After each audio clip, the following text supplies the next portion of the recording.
నమస్కారం. నేను మీ రాయపాటి అన్న, జనసేన పార్టీ.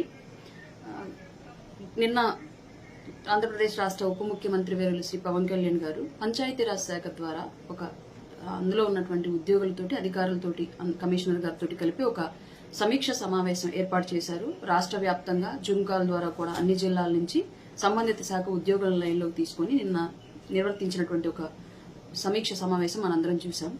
అందులో మొట్టమొదటిసారి ఏళ్ల తరబడి ఒకే ప్లేసుల్లో లేదంటే ఒక కమాండింగ్ పొజిషన్స్ లో ఉన్నటువంటి గవర్నమెంట్ ఉద్యోగులు ఎప్పుడూ కూడా తాము ప్రజలకి, ప్రజాస్వామ్యానికి బద్దులమై రాజ్యాంగబద్దంగా పనిచేయాలి, మాకు జీతాలు ఇస్తోంది ప్రజల సంపద నుంచి, ప్రజలు కట్టే పన్నుల నుంచి అన్నటువంటి విషయాన్ని మర్చిపోయి తామేదో అపర మేధావుల్లాగా తమకి అంతా అన్ని హక్కులు తమకున్నాయి అన్నట్లుగా వ్యవహరిస్తూ కొన్ని స్వయం నిర్ణయాలు తీసుకుని వ్యవస్థకు నష్టం కలిగించేలాగా చేస్తూ ఉంటారు. ఇది చాలా చోట్ల ఉంది, చాలా వ్యవస్థల్లో కూడా ఉంది.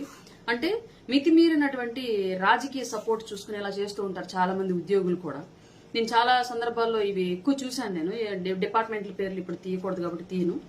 కానీ నిన్న ఒక సిమెంట్ ఫ్యాక్టరీకి 4 ఏళ్లుగా పన్ను వేయనటువంటి ఒక కార్యదర్శిని నిన్న పవన్ కళ్యాణ్ గారు, ఉప ముఖ్యమంత్రి మరియు పంచాయతీరాజ్ శాఖ మినిస్టర్ గా ఉన్నటువంటి పవన్ కళ్యాణ్ గారు ఇమీడియట్ గా అతని మీద యాక్షన్ తీసుకోమని చెప్పడం నిజంగానే హర్షించదగ్గటువంటి విషయము. ఇది రానున్న రోజుల్లో ఇట్లా ఉద్యోగాలు వాళ్ళ ఇష్టానుసారం చేస్తున్నటువంటి ఉద్యోగులకి ఇది ఒక చంపపెట్టులాగా ఉండిద్ది. అలాగే ప్రజల కోసం, ప్రజా ఖజానా కోసం, ప్రజల సర్వీసుల కోసం పనిచేయాలి అన్నటువంటి విధానాన్ని మరలా ఒకసారి ఉద్యోగులందరికీ గుర్తు చేసినట్లుగా పవన్ కళ్యాణ్ గారు చేశారు.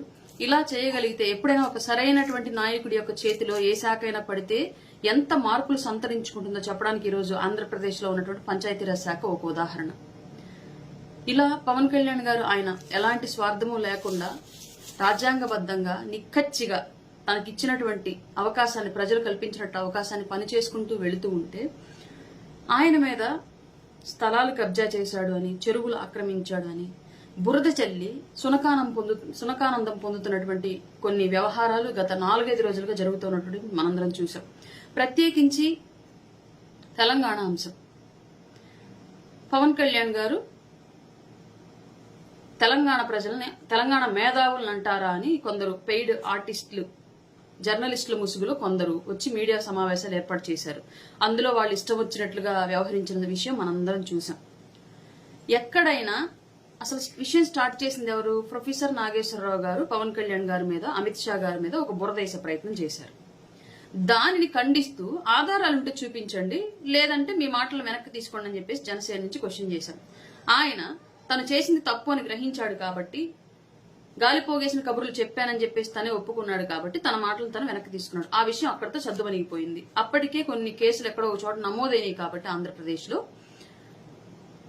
అరెస్ట్ చేయడానికి వెళ్లకుండానే పోలీసులు వెళతారేమో వెళ్లకండి అని చెప్పేసి పవన్ కళ్యాణ్ గారు చెప్పారు. పెద్ద ఆయన తెలుసో తెలియకో అన్నారు. ఆయన మాటలు ఆయన వెనక్కి తీసుకున్నారు. అలాంటి మేధావులు అట్లా మాట్లాడడం తప్పే, కానీ అనుకోకుండా జరిగిన అంశాన్ని మన మధ్య ఉన్నటువంటి సామరస్యంగా చర్చించుకున్నాము, అయిపోయింది అన్న విధానంలో పవన్ కళ్యాణ్ గారు చెప్పారు. అసలు పోలీసులు వెళ్లలేదని చెప్పేసి ఒక పక్క ప్రొఫెసర్ నాగేశ్వర్ చెప్తున్నారు.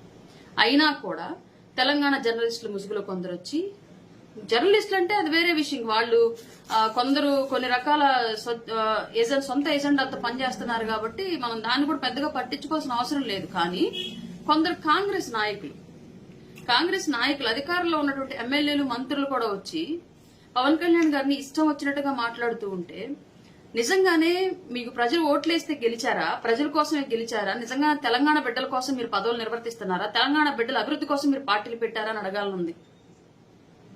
ఉప ముఖ్యమంత్రిని పట్టుకొని ఎలా పడితే అలా మీరు మాట్లాడే ముందు మిమ్మల్ని మేము తిరిగి మాట్లాడాల్సి వస్తే ఇంకా ఎంత నీచంగా మాట్లాడగలం ఒకసారి ఆలోచించుకుని ఉండాల్సింది. ఒకసారి నేను ఒక పొజిషన్ లో ఉన్నాను, ఒక ప్రజాప్రతినిధిని, నేను మాట్లాడే ప్రతి మాట నా ప్రజలకు సంబంధించిన అంశంగా ఉండాలి అన్న విషయాన్ని మర్చిపోయి మీ వ్యక్తిగత ద్వేషాలను మనసులో నింపుకొని పవన్ కళ్యాణ్ గారిని మాట్లాడుతున్నారే. ఏ రోజైనా సరే సర్వ సౌకర్యాలను వదులుకొని ప్రజల సర్వీస్ కోసం వచ్చినటువంటి పవన్ కళ్యాణ్ గారి లాగా మీరు ఎప్పుడైనా చేయగలిగారా? నేను ఒక్కటే అడుగుతున్నా.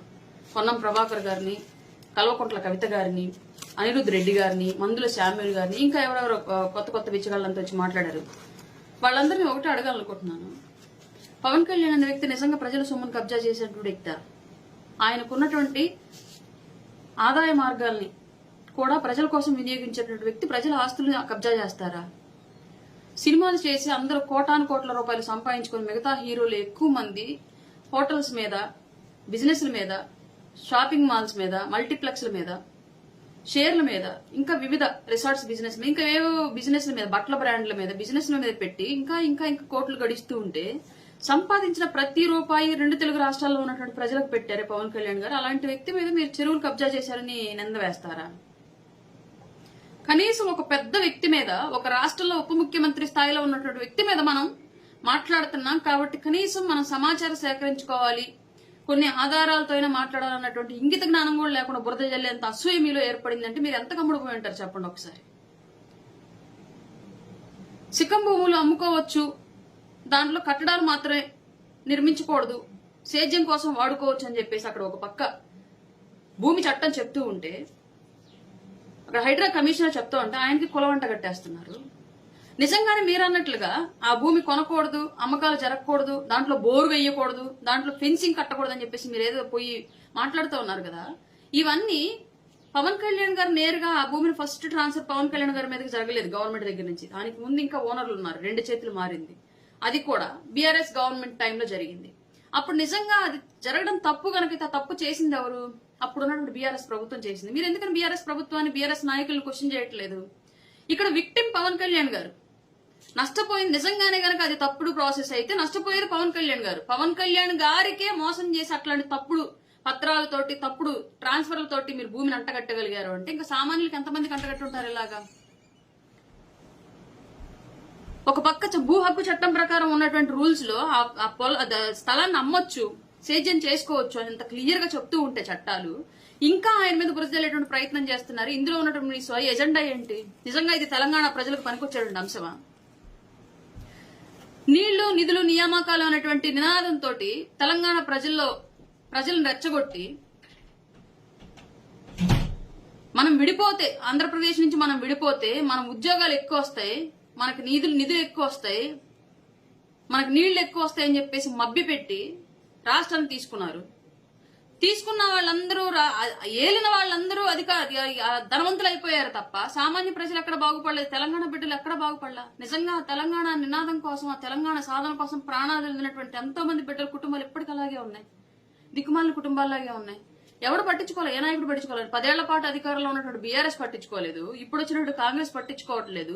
కానీ మీరు ఇప్పటికీ మా తెలంగాణకి ఎవరు రాకూడదు బిడ్డ, మా తెలంగాణని మాట్లాడుతున్నారంటే, నార్త్ కొరియా అధ్యక్షుడు కిమ్ ఎలా అయితే ఇతర దేశస్తులు మా దేశంలో పర్మిషన్ లేకుండా రాకూడదు, మా దేశస్తులు బయటికి వెళ్ళకూడదు, ఇక్కడ సమాచారం బయటకు వెళ్ళకూడదు, బయట సమాచారం ఇక్కడ తెలియకూడదు అని చెప్పేసి ఒక నియంతృత్వ పాలన ఎలా అయితే చేస్తున్నా, ఒక నియంత పాలన ఎలా అయితే చేస్తున్నాడో అలా ఏమైనా తెలంగాణ ప్రజలు గొంతు నొక్కాలనే ప్రయత్నాలు ఏమైనా చేస్తూ ఉన్నారా? తెలంగాణ ప్రజలకు జరుగుతున్న అన్యాయాన్ని పవన్ కళ్యాణ్ గారు వస్తే ప్రశ్నిస్తారని భయపడుతున్నారా? గదుల్లో తలుపులు వేసి చీకట్లో చేసినటువంటి ఒప్పందాలు నచ్చలేదు, అన్నదమ్ముల్లాగా ఉన్నటువంటి రాష్ట్రం అవకతవకలతో విడిపోవడానికి తట్టుకోలేక నేను 11 రోజుల పాటు అన్నం తినలేకపోయానని చెప్పేసి మాట్లాడేటువంటి మాటల్ని తప్పుదోవ పట్టించి పవన్ కళ్యాణ్ గారి మీద బురద జల్లేటువంటి ప్రయత్నం చేస్తున్నారే, క్షమాపణలు చెప్పాల్సిందే అని అడుగుతున్నారే. ఆయన ఏం తప్పు చేశాడు మీకు క్షమాపణలు చెప్పాలి? నిజంగానే ఎలాంటి సంప్రదింపులు, చర్చలు, మంచి చెడు లావాదేవీలు జరగకుండా అకారణంగా తలుపులేసి తెలంగాణ విభజన చేయలేదా ఆంధ్ర రాష్ట్రాన్ని? దాంట్లో తప్పు జరగలేదా? పొరపాటు జరగలేదా? పోనీ అలా జరిగింది అనుకుందాం, తెలంగాణకు లబ్ధి చేకూరిందా? ఇప్పటివరకైనా నాయకులు బాగుపడ్డారు, కేసీఆర్ గారి కుటుంబం బాగుపడింది. కల్వకుంట్ల కవిత గారు పార్టీ అల్లా పెట్టేసి ఆవిడ ఇష్టం వచ్చినట్టు మాట్లాడుతుంది. నిన్న తెలంగాణ బిడ్డలు నిధులు దోచుకొని పెద్ద పెద్ద ఆస్తులు పంచినప్పుడు గుర్తురాల తెలంగాణ బిడ్డల గురించి. మనం తెలంగాణ బిడ్డలు ఆస్తులు మనం ఎందుకు దోచుకోవాలి, మనం వాళ్ళకి పెడదాం, వాళ్ళ అభివృద్ధిని చూద్దాం అని చెప్పేసి నాయకులు ఆలోచించాలి. తెలంగాణ నాయకులు, ఇప్పటి వరకు ఉన్నటువంటి నాయకులు ఎవరు కూడా, అధికారంలోకి వచ్చినటువంటి పార్టీల నాయకులు ఎవరు కూడా, కాళేశ్వరం ప్రాజెక్టు ఇంకా పెద్ద పెద్ద ప్రాజెక్టులో అవినీతి జరిగినప్పుడు ఇది నా తెలంగాణ సంపద, నా తెలంగాణ బిడ్డలకు శాశ్వత నిర్మాణం, ఇది నా తెలంగాణ ప్రజల కోసం ఏర్పాటు చేసినటువంటి ఇన్ఫ్రా, ఇది దీంట్లో మేము అవినీతి చేయకూడదు, దీంట్లో మేము వాటాలు తినకూడదు, దీంట్లో మేము పర్సెంటేజ్ తీసుకోకూడదు అని చెప్పేసి ఇప్పటివరకు అధికారంలో ఉన్న ఏ తెలంగాణ ప్రభుత్వంలో ఉన్న నాయకులు ఆలోచించలా. తెలంగాణ బిడ్డల ఆస్తి కదా అదంతా. కల్తీ లిక్కర్ అమ్మి లిక్కర్ స్కామ్ లో ఇరుక్కుని ఢిల్లీ స్థాయిలో మారుమోగిపోయినప్పుడు నా తెలంగాణ బిడ్డలకు సంబంధించినటువంటి పేరు ఇది, నా తెలంగాణ బిడ్డల పరువు ఇది, వాళ్ళ పరువుని నేను ఇలా ఢిల్లీ స్థాయిలో తీయకూడదు, కల్తీ సారాలు అమ్మకూడదు, సారా స్కామ్లో చిక్కుకూడదు అని చెప్పేసి కల్వకుంట్ల కవిత ఆలోచించాలి. ఆ రోజు తెలంగాణ బిడ్డల పరువు తీసుకెళ్లి ఢిల్లీ మధ్యలో తీసేసింది. అప్పుడు తెలంగాణ బిడ్డలు గుర్తురాల. ఇవాళకి మారుమూల కాదు, ఇవాళకి చాలా హైదరాబాద్ సరౌండింగ్ లో చాలా గ్రామాల్లో కూడా వాటర్ లేవు. మరి నీళ్లు వచ్చేస్తాయి అన్నారు. మరి ఇవాళకి 2 ప్రభుత్వాలు మారినా ఇవ్వాల. నిధులు వచ్చేస్తాయి అన్నారు. మరి నిధుల ధనిక రాష్ట్రంగా ఉన్నటువంటి తెలంగాణ వాళ్ళ అప్పుల్లో కూరుకుపోయింది. మరి అప్పుల వల్ల ఏ తెలంగాణ ప్రాంతం అభివృద్ధి చెందింది తీవ్రంగా తెలియలా. నియామకాలు వచ్చేస్తాయి అన్నారు. మరి ఎన్ని ఉద్యోగాలు తెలంగాణలో ఇచ్చారో తెలియలా. ఇవన్నీ ప్రజలు ఆలోచిస్తున్నారు. వాళ్ళకు ఒక అండ దొరికితే ఖచ్చితంగా ఆ అండకు బలం చేకూర్చి మిమ్మల్ని ప్రశ్నిస్తారనే కదా వాళ్ళు పవన్ కళ్యాణ్ గారిని అడుగు పెట్టడానికి వీలేదని చెప్పేసి మీరు అందరూ కట్టడి చేసే ప్రయత్నం చేస్తున్నారు. ఇలాంటి పనులన్నీ చేసినందుకే, తెలంగాణ నుంచి ఆంధ్రప్రదేశ్ లోకి అడుగు పెట్టడానికి వీల్లేదు అని చెప్పేసి పవన్ కళ్యాణ్ గారిని కట్టడి చేసినందుకే ఆంధ్రప్రదేశ్ ప్రజలు చాలా తీక్షణంగా గుర్తుపెట్టుకున్నారు ఈ విషయాన్ని. ఆ రోజు అలాంటి అడ్డగోలు పరిపాలన చేసినటువంటి పార్టీని ఇవాళ ప్రతిపక్షం కూడా లేకుండా రోడ్డు మీద దేకిస్తున్నారు.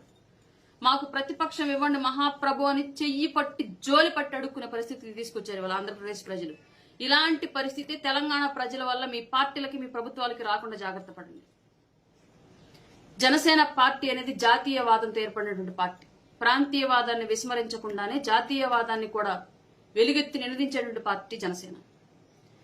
జై భారత్, జై హింద్ అనేటువంటి నినాదంతో తన ప్రసంగాన్ని ముగిస్తూ తన ప్రజల కోసం నిరంతరం పాటుపడేటువంటి వ్యక్తి పవన్ కళ్యాణ్ గారు. రోజు స్కూల్స్ లో చిన్నప్పటి నుంచి చదువుకొని ఉంటాం ప్రతిజ్ఞ. భారతదేశం నా మాతృభూమి, భారతీయులందరూ నా సహోదరులు. ఇలాంటివన్నీ చిన్నప్పటి నుంచి ప్రతి స్కూల్లో ఎందుకు నేర్పుతారంటే మనలో ఆ జాతీయవాదం రావాలి అని చెప్పేసి. మన ఇష్టం వచ్చినట్టుగా మనం ఇలా రాజకీయాల్లోకి వచ్చాక ప్రజల సంపదను దోచుకు తినాలని చెప్పేసి కాదు. నేను నా దేశాన్ని ప్రేమిస్తున్నాను, సుసంపన్నమైన బహువిధమైన నా దేశ వారసత్వ సంపద నాకెంతో గర్వకారణం. ఇవన్నీ చిన్నప్పుడు ఎందుకు ప్రతిరోజు చదువుతాం. భాషల్లో ఏ భాష అయినా సరే ఇది ట్రాన్స్లేట్ చేసి ప్రతి స్కూల్లో కూడా ప్రాథమిక విద్య స్థాయిలో ఈ ప్రతిజ్ఞ ఉండిద్ది. దీని నుంచి మనం ఏం నేర్చుకున్నాం? ప్రాంతాల వారీగా విడిపోదాం, మతాల వారీగా విడిపోదాం, భాషల వారీగా విడిపోదాం అంటే ఇంకా మనకందరికి జాతీయత ఎందుకు?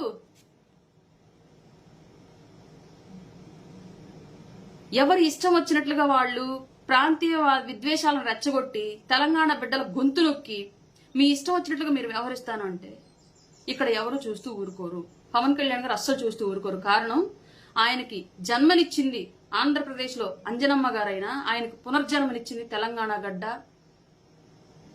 కొండగట్టు అంజన్న. ఆయనకి సినిమా అవకాశాలను కల్పించింది ఆ ఇండస్ట్రీ, అక్కడ ఉన్నటువంటి ఇండస్ట్రీ.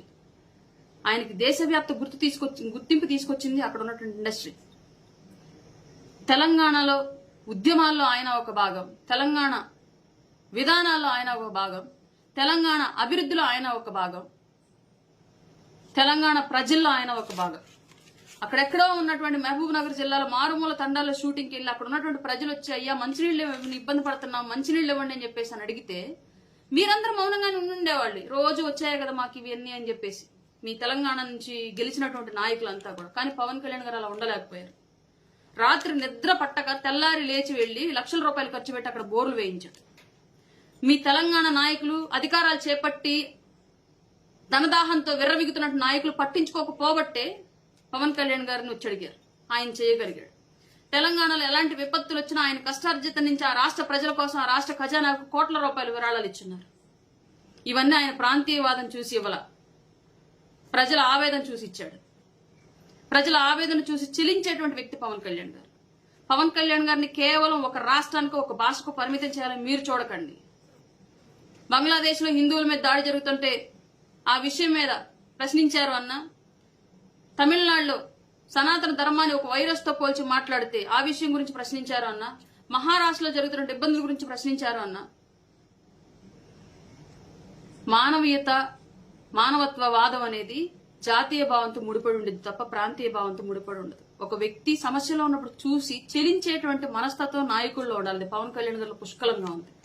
మళ్లీ చెప్తున్నాం, మీరెన్ని మాటలు మాట్లాడినా తెలంగాణ బిడ్డల కోసం పవన్ కళ్యాణ్ గారు నిలబడతారు. తెలంగాణలో మా పార్టీ ఆల్రెడీ పోటీ చేసింది. తెలంగాణ ప్రజల ఆశీర్వాదంతో కొన్ని కౌన్సిలర్ సీట్లు కూడా గెలిచింది. ఇంకొక మాట ఏదో మాట్లాడుతున్నారు. పవన్ కళ్యాణ్ గారు సారీ చెప్తేనే ఈ రాష్ట్రంలోకి అడుగు పెట్టాలి.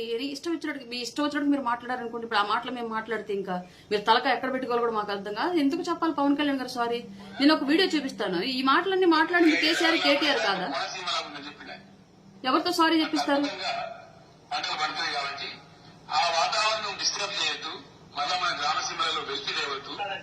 ఎక్కడికక్కడ మాట్లాడి ఇళ్ల కాలువల సభ్యుల విషయంలో కూడా మీరు సహకారం చేసినట్టయితే మన సిరిసిల్ల, మన రాజన్న సిరిసిల్ల జిల్లా గోదావరి జిల్లాలకు కోనసీమకు తీసుకోకుండా ఈ ప్రాంతం కూడా పచ్చదనంతో కలకలలాడే దృశ్యం నన్ను వెళ్తే నేను పోయినా. నిజంగా సినిమా నేను ఇట్లా కూర్చొని చూస్తున్నా. ఇట్లా చూస్తుంటే ఇంట్లో అడిగిన నాకు నిజంగా మీ సిరిసిల్ల నేనా, నీకెందుకు డౌట్ వచ్చిందంటే ఇంత పచ్చగుంటుందా మీ సిరిసిల్ల అన్న. నిజంగా అనుకున్నామా ఎవరమన్నా? మెట్ట ప్రాంతం, కరువు ప్రాంతం, ఆత్మహత్యలకు నిలయమైన సిరిసిల్ల కోనసీమను తలదన్నే అందాలతో సెల్యులాయిడ్ మీద బ్రహ్మాండంగా కనబడుతుంటే మన గుండెల ఆనందం. నియోజకవర్గం మా రమేష్ గారి నియోజకవర్గంలోని కోనరావుపేట మండలంలో అయింది అధ్యక్ష. ఇలాంటి మాటలన్నీ గతంలో కేసీఆర్ అండ్ ఫ్యామిలీ మాట్లాడితే ఆ మాటలను దృష్టిలో ఉంచుకొని మాట్లాడితే కోనసీమ పచ్చదనం అని చెప్పేసి మాట్లాడారు తెలంగాణ నాయకులు. ఇవాళ కోనసీమ ఇవాళ మూడుబారిపోయినాయి. ఒకవేళ వారి దిష్టి ఏమైనా తగిలిందేమో, ఇది సహజంగా ఎవరైనా అంటారు. దీంట్లో తప్పు వెతుక్కోవాల్సిన అవసరం ఏమీ లేదు.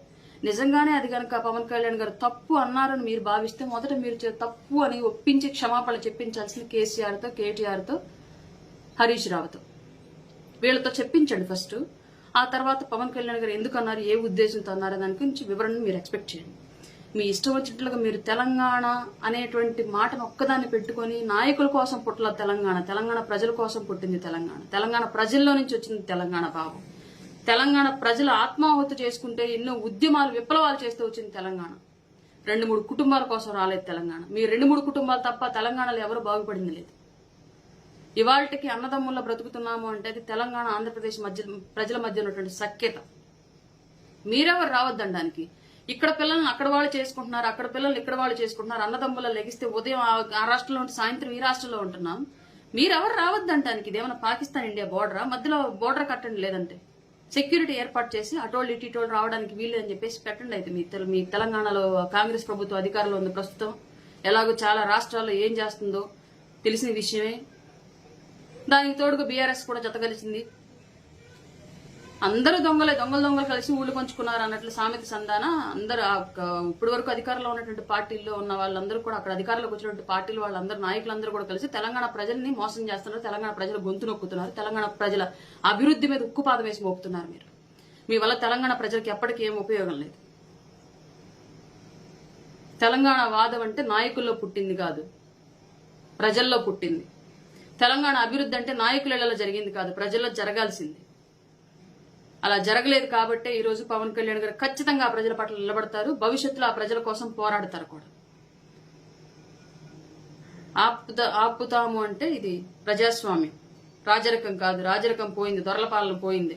అయినా ఫామ్ హౌస్లు కట్టుకుని ఫామ్ హౌస్ లో ఉండడం వల్ల మీరే దొరల్లాగా ఫీల్ అవుతున్నారేమో, తెలంగాణ మీ కాళ్ళ కింద ఉందని ఫీల్ అవుతున్నారేమో. కానీ తెలంగాణ నాయకులు, పార్టీలో అధికారంలో ఉన్నటువంటి పార్టీల నాయకులు తెలంగాణ మీ కాళ్ళ కింద లేదు. తెలంగాణ ప్రజలకు ఆక్రోశం వస్తే మీ అధికారపు గొంతు మీద ఉక్కుపాదం వేసి తొక్కుతారు, గుర్తుపెట్టుకోండి. జై జనసేన, జై హింద్, జై భారత్.